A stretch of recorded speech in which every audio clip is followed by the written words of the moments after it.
43. How you doing, everybody? Krista Blunk.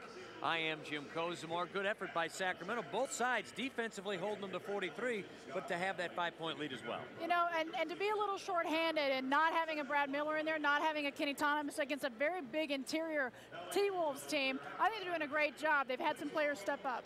And because of those injuries, you see some new faces out there. Starting tonight, Corliss Williamson, double-digit first half. Solid effort by the Big Nasty. Solid effort, always consistent, and really he is a nice piece to the puzzle to add in there. When you don't have a big physical play from the starters, you get a player like Corliss to come in, double figures already in the first half, always so consistent. Yeah, 10 points for him, a very good game on the floor. It just adds that extra instance of professionalism, and so you know, even though you're shorthanded, you're going to get something good out of Corliss every time he plays.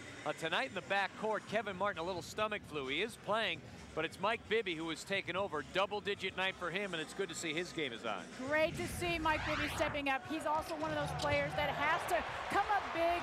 He's a leader on this team, and although he's been a little inconsistent this year, when you've got a situation where you have players that are out and you have key scorers out, Mike has to be one that lifts his game up. 3 Kings in double figures, and there you see 2 of them. Minnesota's been able to hang close in this game. Big reason? Well, it's a big ticket. Kevin Garnett, almost a double-double in the first half. This guy just loves playing in this building. He does. I don't know what it is. There's just certain arenas and certain players, they just feel so comfortable. And he is really an impressive player. A lot of times for his offense, but also his defense. As we saw a big swat right there with the block. He can get it done in both ends, Jim. But, you know, I will say this again. In the 3 outings before, he had 2 of the 3 games.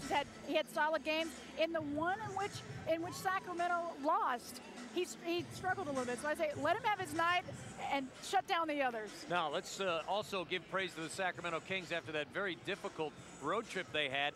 They've come here tonight, and I think they've set the tone. Are you impressed with the way they don't appear to be allowing that road trip to bother them here? I am, and I think they really had to refocus and say, okay, where are we in the season? And we were stunned when we looked at the numbers and realized they're only a couple of games back from being in the playoffs. Let's regroup. Let's look at those numbers. You talked to Coach Musselman earlier. He realizes it as well, how important all these games are. All right, together. We'll be with you after the ball game with Henry Turner on the House Party Live wrap-up edition, but don't go anywhere because we've got some big news for you. VolsKings.com, Sacramento Kings dance team. There's some dancers there. We're going to have our own dancer, Heidi, going to join us. She's